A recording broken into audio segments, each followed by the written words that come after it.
Hi guys, it's Carissa, and I guess today I am making a pregnancy vlog.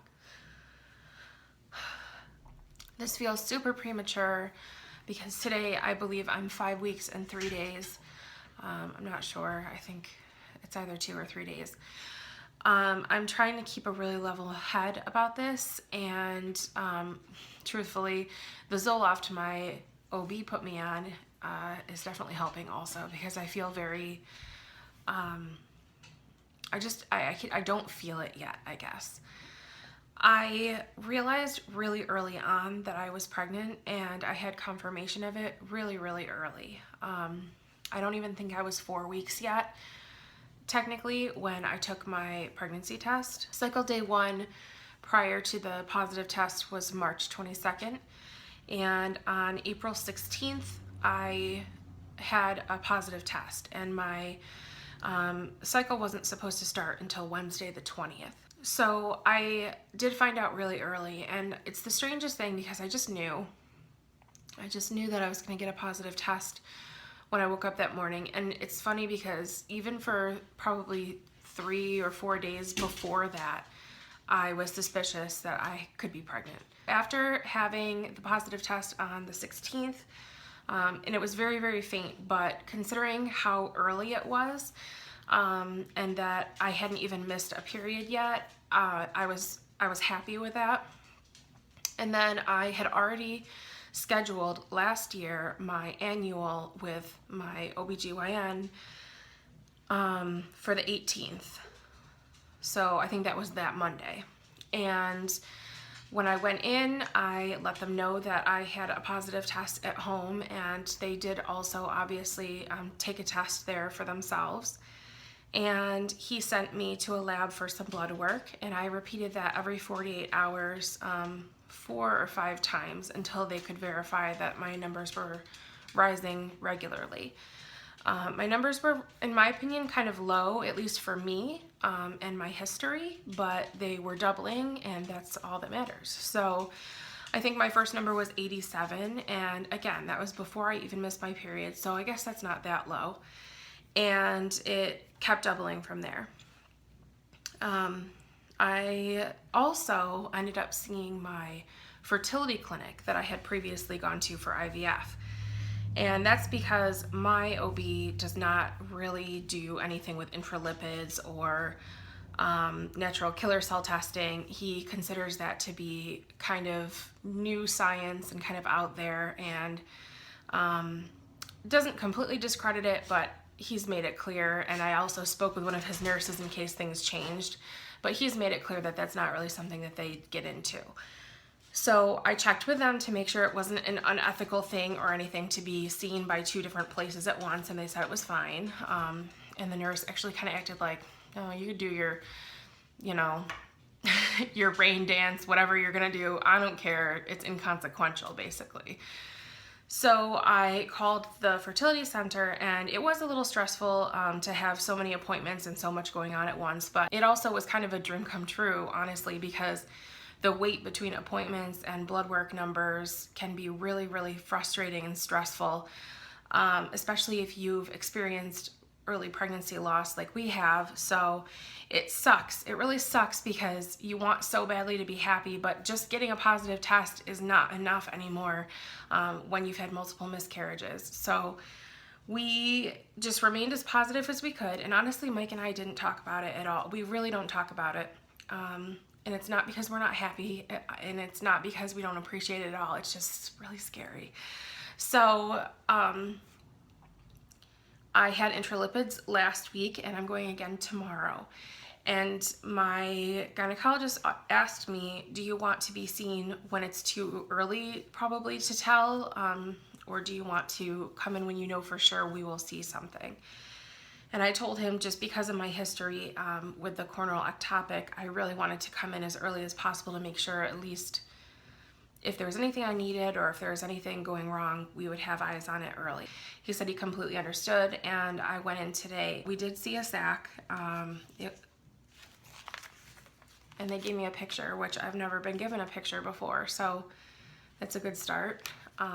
So there's the picture we got today, and before I even laid down, the tech was like, it's really, really, really early, right? And she kind of acted like, don't expect to see anything. So it was hard. I was holding my breath, but it was really nice to see that there was something there, and that's a little bit more hope to hold on to, because he doesn't want to see me again for 2 weeks until I'm in my 7th week, because he said that by then we'll definitely expect to see a heartbeat.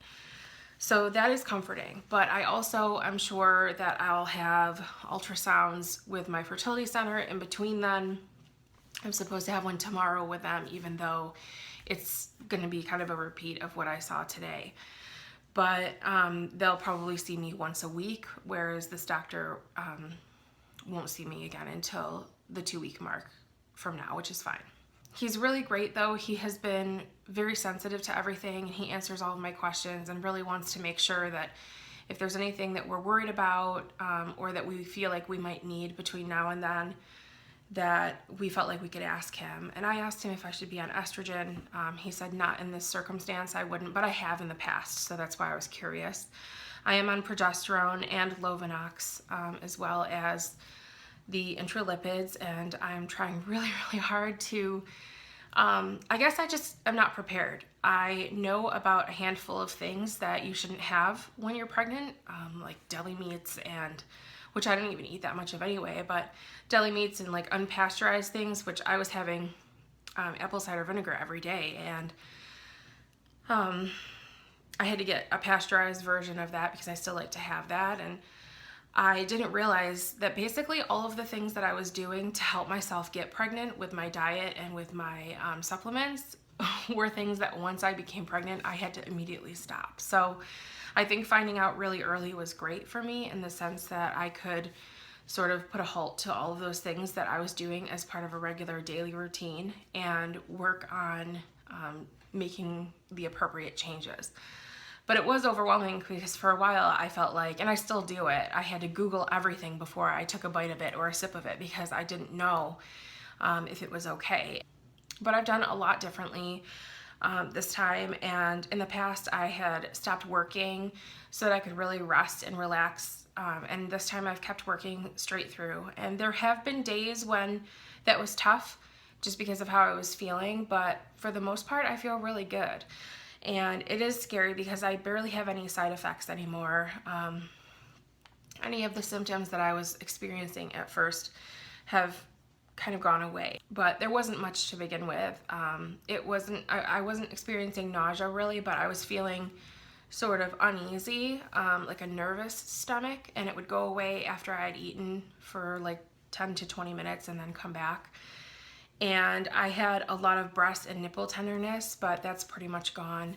And I had a lot of round ligament type pain and sudden stretch pain, like if I would turn over in bed or sit up or blow my nose or sneeze, I would feel it. And I haven't really experienced any of that recently. So I don't have anything physically to go by. And the couple of times that I did feel kind of nauseous recently, it was the most bizarre combination of, basically feeling awful, but being glad I did. And I wish I had some kind of physical symptoms to hold on to really make myself feel like I could be at peace and start to feel happy and confident in the pregnancy going forward. But I know there's no guarantees no matter what, and I have to just sort of believe and have faith that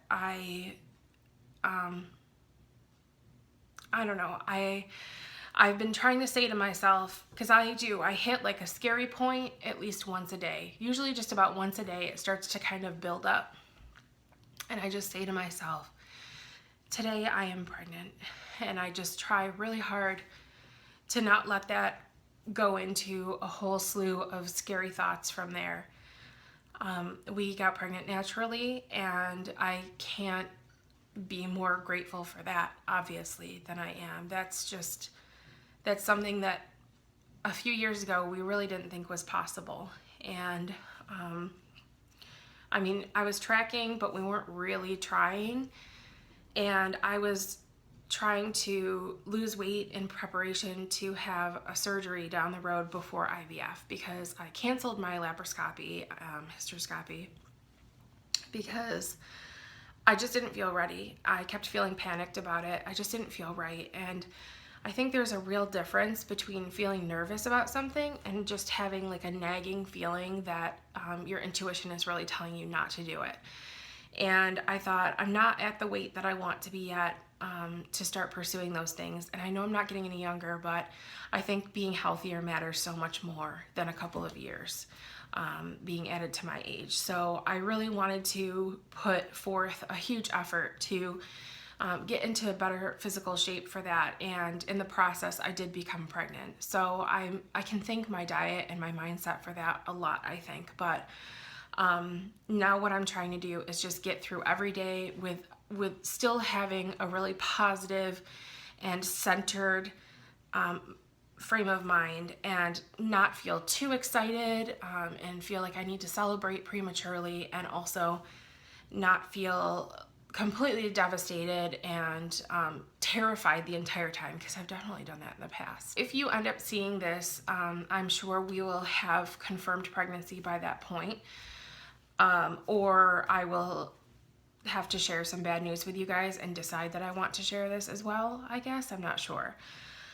But at this point, I haven't told any family. I've told a couple of friends just as an outlet for support, because sometimes in these scary moments when I just feel like I need someone to talk to, it's not that I can't talk to Mike, but I don't want to project my fears and stress onto him, because I know he's really feeling it, and I can see it on him. I can see how stressed he is just because of how badly he wants this. So I've kept it really quiet. I haven't even told my sister, and I'm hoping that I can share really good news with everybody soon. So but I feel really good. I'm just trying to stay hydrated and sleep well. I don't feel sick. I don't feel tired.